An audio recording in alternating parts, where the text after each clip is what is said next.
Hello students, चलिए अब हम गद्य खंड का नया पाठ आज शुरू करेंगे।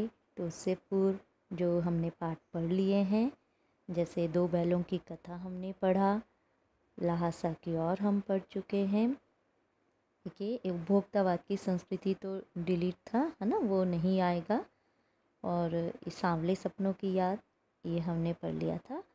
और इस से अगला पाठ था नाना साहब की पुत्री देवी मैना को भस्म कर दिया गया।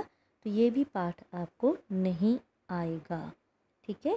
तो ये एग्ज़ाम में भी नहीं आएगा। और आज हम जो अगला पाठ शुरू करने जा रहे हैं तो वो है हरिशंकर परसाई द्वारा लिखित प्रेमचंद के फटे जूते। तो ये हरिशंकर परसाई जी हैं। और तो हरिशंकर परसाई जी द्वारा लिखित प्रेमचंद के फटे जूते हम पढ़ने से पूर्व मैं आपको जो हमारा रिवाइज्ड सिलेबस है उसके बारे में थोड़ा बता देती हूँ। तो आप जो चैप्टर्स नहीं आने हैं उसको आप राउंड लगा लीजिए अपनी बुक में, क्योंकि वो हम नहीं पढ़ेंगे, बाकी हम पढ़ेंगे। तो जो नहीं आने हैं, देखिए पाठ शुरू करने से पूर्व मैं कह रही हूँ जो नहीं आने हैं, ये तो हरिशंकर परसाई जी का ये तो आएगा। जो नहीं आने हैं मैं फिर से एक बार रिपीट कर देती हूँ। देखिए, हमारा जो गद्य खंड में है उपभोक्तावाद की संस्कृति, देखिए ये नहीं आएगा। नाना साहब की पुत्री देवी मैना को भस्म कर दिया गया, ये भी नहीं आएगा। ये अभी जो नया आया है सिलेबस कि जो नहीं आने हैं वो मेरे बचपन के दिन, ये भी नहीं आएगा। और एक कुत्ता और एक मैना, ये भी नहीं आएगा। तो पाठ बचे ही कितने हमारे पास, है ना। दो बैलों की कथा एक, लासा की और दो, सांवले सपनों की याद ये बचा तीन, और प्रेमचंद के फटे जूते, ठीक है ये।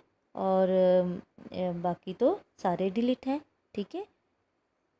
उपभोक्तावाद की संस्कृति नहीं आएगा। नाना साहब की पुत्री देवी मैना को भस्म कर दिया गया नहीं आएगा। मेरे बचपन के दिन ये भी नहीं आएगा पाठ। और एक कुत्ता और एक मैना, तो चार पाठ गिन के हैं। तो इसे तो आप अच्छी तरह पढ़ेंगे, ऐसी आशा हम करते हैं। अच्छा, काव्य खंड में क्या है? काव्य खंड में कबीर की साखियाँ व सबद पाठ में से पहले ही मैंने बता दिया था, वो तो सबद दो वो नहीं आएगा, केवल सेकंड वाला। सबद में केवल सेकंड वाला नहीं आएगा। फिर अगली हमारी ग्रामश्री कविता है सुमित्रा नंदन पंत द्वारा लिखित, वो भी नहीं आएगी। और केदारनाथ अग्रवाल की चंद्र गहना से लौटती बेर, वो भी नहीं आएगा, ठीक है, ये काव्य भी नहीं आएगा। और सर्वेश्वर दयाल सक्सेना का मेघ आए, ये भी नहीं आएगा। और चंद्रकांत देवताले की यमराज की दिशा, ये भी नहीं आएंगी। तो देखिए, चार कविताएं तो पूरी पूरी कट हो गई, है ना। और इसमें से कबीर और साखियों में से सबद का केवल सेकंड पार्ट, तो लगभग आधा सिलेबस आपका हो गया, ठीक है। तो पाठ्यक्रम में से जो पाठ हटा दिए गए हैं उनको आप राउंड लगा लें कि ये नहीं आएंगे। बाकी जो बचे हैं तो उसे आप ध्यानपूर्वक और अच्छे से पढ़ेंगे। तो चलिए शुरू करते हैं अगला पाठ, हरिशंकर परसाई द्वारा लिखित प्रेमचंद के फटे जूते। तो पाठ पढ़ने से पूर्व अब लेखक हैं तो लेखक के बारे में थोड़ा जानना तो बनता ही है। तो आइए पढ़ें। हरिशंकर परसाई का जन्म कब हुआ था? सन 1922 में, और मध्य प्रदेश के होशंगाबाद जिले के जवानी गांव में हुआ। नागपुर विश्वविद्यालय से एमए करने के बाद कुछ दिनों तक अध्यापन किया, यानी पढ़ाया भी उन्होंने। और सन 1947 से स्वतंत्र लेखन करने लगे, है ना, लिखना शुरू कर दिया उन्होंने। जबलपुर से वसुधा नामक पत्रिका निकाली, ठीक है, ये वसुधा ये पत्रिका का नाम है, और जिसकी हिंदी संसार में काफ़ी सराहना हुई। हिंदी संसार में यानी कि हिंदी लेखकों के बीच उसकी काफ़ी सराहना हुई, काफ़ी तारीफ हुई। सन 1995 में उनका निधन हो गया, ठीक है, किसका? हरिशंकर परसाई की बात कर रहे हैं, तो उनका निधन हो गया 1995 में, 1995 में। अब हिंदी के व्यंग्य लेखकों में उनका नाम अग्रणी है। व्यंग्य लेखक, ठीक है, जो व्यंग्य रूप में लिखते हैं ना, उसमें उनका नाम अग्रणी मतलब सबसे आगे है। परसाई जी की कृतियों में हंसते हैं रोते हैं, मतलब जो उनके द्वारा रचित जो कृतियां हैं उसमें हंसते हैं रोते हैं, जैसे उनके दिन फिरे, ये कहानी संग्रह है। और रानी नागफनी की कहानी, तट की खोज, ये उपन्यास है। तब की बात और थी, भूत के पांव पीछे, बेईमानी की परत, पगडंडियों का ज़माना, सदाचार का तावीज़, शिकायत मुझे भी है, और अंत में निबंध संग्रह, ठीक है। वैष्णव की फिसलन, तिरछी रेखाएं, ठिठुरता हुआ गणतंत्र, विकलांग श्रद्धा का दौर, ये व्यंग्य संग्रह है, ये उल्लेखनीय है इनके। और भारत जीवन के पाखंड, ये ध्यान रखना आपने, भारत जीवन के पाखंड, भ्रष्टाचार, अंतर्विरोध, बेईमानी आदि पर लिखे उनके व्यंग्य लेखों ने शोषण के विरुद्ध साहित्य की भूमिका का निर्वाह किया, और उनका व्यंग्य लेखन परिवर्तन की चेतना पैदा करता है। कोरे हास्य से अलग वह व्यंग्य आदर्श के पक्ष में अपनी उपस्थिति दर्ज कराता है। सामाजिक, राजनैतिक और धार्मिक पाखंड पर लिखे उनके व्यंग्यों ने व्यंग्य साहित्य के मानकों का निर्माण किया, और परसाई जी बोलचाल की सामान्य भाषा का प्रयोग करते हैं, किंतु संरचना के अनूठेपन के कारण उनकी भाषा की मारक क्षमता बहुत बढ़ जाती है। वैसे तो ऐसे ही भाषा का प्रयोग करते हैं जो आसानी से जनमानस यानी लोगों को समझ में आ जाए। और प्रेमचंद के फटे जूते जो हम पाठ अभी पढ़ने जा रहे हैं, उसमें क्या है, ये जो फटे जूते शीर्षक, ये निबंध है। इसमें परसाई जी ने प्रेमचंद के व्यक्तित्व की सादगी के साथ एक रचनाकार की अंतर्भेदी सामाजिक दृष्टि का विवेचन करते हुए आज की दिखावे की प्रवृत्ति एवं अवसरवादिता पर व्यंग्य किया है।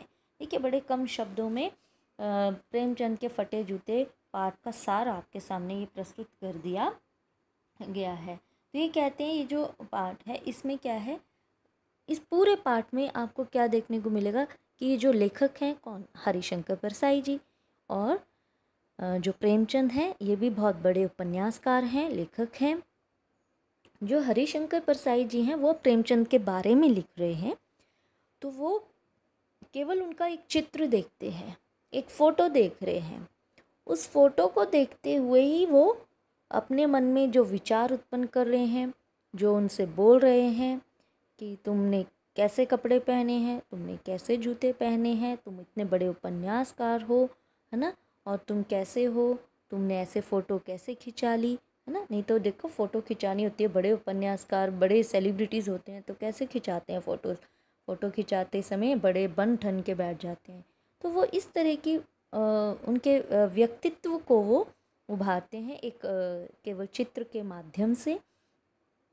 और उनकी व्यक्तित्व की सादगी, यानी चित्र में जो फ़ोटो है उसमें वो इतने सादे हैं, यानी कि उनके वेशभूषा देखकर पता लग जाता है कि वो कितना सादापन उनके अंदर है, और वो अंदर और बाहर से एक जैसे हैं। उनमें इस तरह का नहीं है, दिखावे की प्रवृत्ति नहीं है। तो वो ये भी साथ में समझाना चाह रहे हैं कि प्रेमचंद जो थे सच में उनमें दिखावे की प्रवृत्ति नहीं थी। जैसा वो देखते थे, जैसा अनुभव करते थे, वो लिख देते थे। वो समाज को जागरूक करने का प्रयास उन्होंने किया है अपने लेखन के माध्यम से। और साथ ही साथ हरिशंकर परसाई ये भी कहते हैं कि अब के जो लेखक हैं, है ना, वो कैसे हो गए हैं, वो अवसरवादिता, यानी वो देखते हैं कि हवा का रुख किस ओर है और लेखन भी वो उसी तरह से करते हैं। उदाहरण के लिए कैसे, जैसे मान लो अभी लेखन कार्य करना है, किसी के बारे में लिखना है, कोई पत्रिका भी कुछ लिखना है ना, तो कोई राजनीतिक दल का कोई माना हुआ राजनेता आ गया तो देखेंगे जी अभी किसकी सरकार चल रही है, उसके बारे में अच्छा अच्छा लिख देंगे, है ना। तो हवा का रुख देख लिया, कौन सा कहाँ पे दम है ज़्यादा, बस उसके बारे में ज़्यादा लिखना शुरू कर दिया। चाहे वो कैसा भी है व्यक्ति, चाहे उसका व्यक्तित्व भी अच्छा नहीं है, चाहे उसका चरित्र भी अच्छा नहीं है, लेकिन उसके बारे में बहुत अच्छी अच्छी बातें लिखेंगे। ये अवसरवादिता इसको कहते हैं। ठीक है, तो चलिए आगे बढ़ते हैं। प्रेमचंद के फटे जूते। तो यहाँ आप देख रहे हैं ये चित्र है, लेकिन यहाँ तो सिर्फ आधा सा चित्र है, और इसमें देखो ये जूते उनके ये दिख रहे हैं। अब इस चित्र को, फोटो को देखते हुए ही ये पूरा पाठ जो है इसके इर्द गिर्द बस प्रेमचंद के बारे में ही वो कहते हुए अपने इस जो लेखन कार्य है, जो वो लिखना चाहते हैं उनके बारे में, वो उन्होंने लिखा है। तो देखिए प्रेमचंद के फटे जूते। अब विषय जो ये टॉपिक है या जो विषय है, इसको मेरे ख्याल से अब कुछ ऐसा मुश्किल तो है ही नहीं। प्रेमचंद ये भी उपन्यासकार है, नाम है उनके फटे जूते। ठीक है, अब ये फटे जूते, अब इसके इर्द गिर्द कैसे कहानी घुमा दी पूरी, ये देखिए। प्रेमचंद का एक चित्र मेरे सामने है। ये कौन कह रहा है? ये लेखक हरिशंकर परसाई जी कह रहे हैं कि मेरे सामने क्या है? प्रेमचंद का एक चित्र है, फोटो है। ठीक है, और पत्नी के साथ फोटो खिंचा रहे हैं। सिर पर किसी मोटे कपड़े की टोपी, कुर्ता और धोती पहने हैं। कनपट्टी चिपकी है। कनपट्टी क्या होती है? कानों के पास का हिस्सा, है ना, कानों के पास का हिस्सा, वो यानी किस तरह से चिपकी है, यानी थोड़ी दबी हुई है। गालों की हड्डियां उभर आई हैं। तो उस चित्र में वो कैसे नज़र आ रहे हैं प्रेमचंद, वो बता रहे हैं कि उनके जो गालों की हड्डियां, यानी कि यहाँ जो गाल है उसमें भी हड्डियां ही हड्डियां दिख रही हैं, है ना। पर घनी मूछें चेहरे को भरा भरा बतलाती हैं, यानी कि मूछें बड़ी बड़ी हैं इसकी, प्रेमचंद की। तो मूछें बड़ी बड़ी रखी हैं उन्होंने, तो उसके कारण उनका चेहरा थोड़ा भरा हुआ नज़र आ रहा है, अन्यथा तो उनके चेहरे पर तो जैसे हड्डियां ही हड्डियां नज़र आ रही हैं, वही उभरी हुई हैं।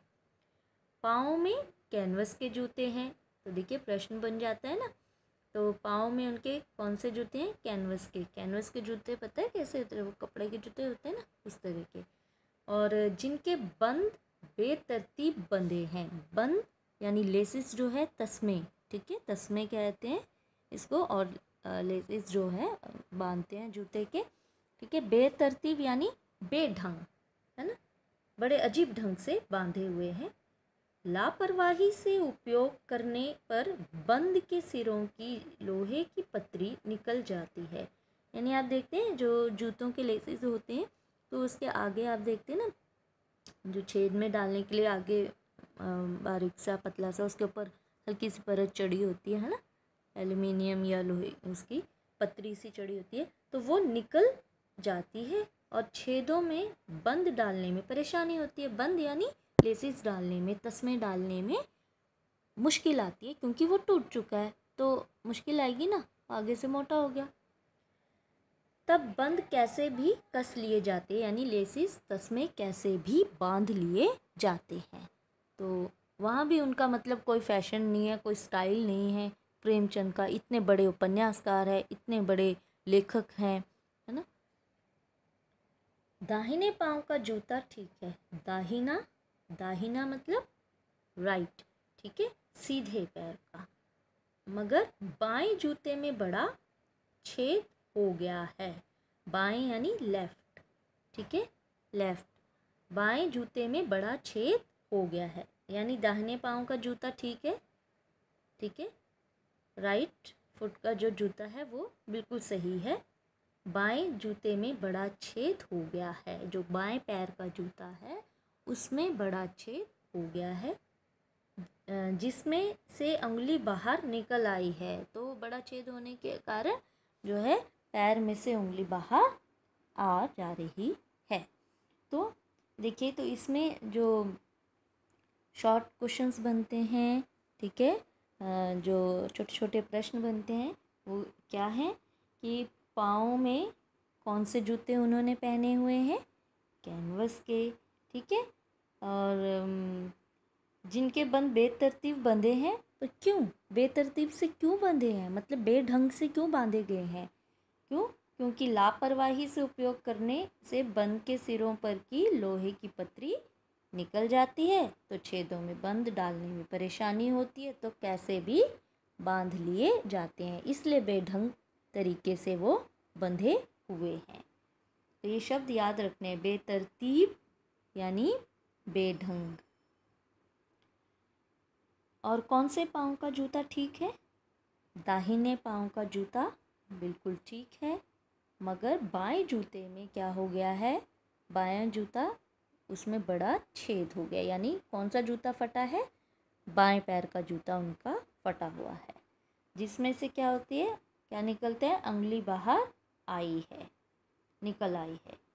तो मेरी दृष्टि इस जूते पर अटक गई है। अब हरिशंकर परसाई जी हैं, पहले तो पूरा चित्र उनका देख रहे हैं कि देखो कैसे नज़र आ रहे हैं वो चित्र में, है ना, उसका उल्लेख किया उन्होंने। अब कह रहे हैं अब उनकी जो नज़र है टिक गई कहाँ पे, क्योंकि अब पाठ भी क्या है, प्रेमचंद के फटे जूते। अब जूते के ऊपर आकर उनकी जो है दृष्टि अटक गई है, यानी वहीं टिक गई है। सोचता हूँ फ़ोटो खिंचाने की अगर यह पोशाक है तो पहनने की कैसी होगी।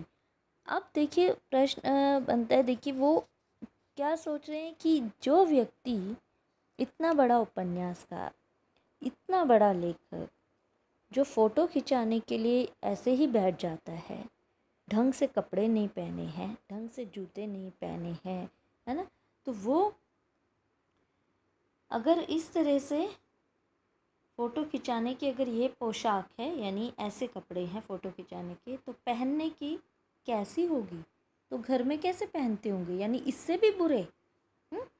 नहीं, इस आदमी की अलग अलग पोशाकें नहीं होंगी। फिर खुद ही प्रश्न किया, खुद ही जवाब दे रहे हैं, हरिशंकर परसाई जी खुद ही जवाब दे रहे हैं कि नहीं, ये जो व्यक्ति है, कौन, प्रेमचंद जो है, ये ऐसे आदमी हैं जिनकी अलग अलग पोशाकें नहीं होंगी, इसमें पोशाकें बदलने का गुण नहीं है। बहुत बड़ी बात वो कह रहे हैं इस पंक्ति के माध्यम से, पोशाकें बदलने का गुण, ठीक है, यानी कि उनका व्यक्तित्व जो है वो दिखावे का नहीं है, दिखावे की प्रवृत्ति उनके अंदर नहीं है, ये जैसा है वैसा ही फ़ोटो में खिंच जाता है। तो देखिए इसमें से जो प्रश्न बनते हैं, तो आज हम इतना ही पढ़ेंगे, और इसमें से जो प्रश्न बनते हैं मैं सिर्फ वो आज प्रश्न बोलूँगी, और अगले वीडियो में आप सोचेंगे उत्तर, और फिर मैं उत्तर कहूँगी, आप देखेंगे कि आपने सही ढूंढे या नहीं। तो देखिए सबसे पहला प्रश्न, क्योंकि हमारा पठित गद्यांश तो आता ही आता है ना, तो पहला प्रश्न इसमें से बनता है जो अभी तक हमने पढ़ा। पहला प्रश्न कि कहानी तथा कहानीकार का नाम आपको याद होना चाहिए, ठीक है। और दूसरा प्रश्न है इसमें, लेखक की नज़र किसके जूते पर अटक गई और क्यों, ठीक है, किसके जूते पर अटक गई और क्यों। तीसरा प्रश्न है, फटे जूते देखकर लेखक किस सोच में पड़ गया। चौथा प्रश्न, इसमें किस गुण का उल्लेख हुआ है। अभी हमने बात की इस बारे में, ठीक है। चौथा प्रश्न है, इसमें किस गुण का उल्लेख हुआ है। पांचवा है, पोशाकें बदलने के गुण से क्या तात्पर्य है, मतलब पोशाकें बदलने के गुण से क्या आशय स्पष्ट होता है। तो साथ साथ में प्रश्न करते जाओगे, सोचते जाओगे, पढ़ोगे, कोई मुश्किल नहीं आएगी। तो आज के लिए इतना ही, अगले वीडियो में फिर मिलेंगे। Till then bye and thank you.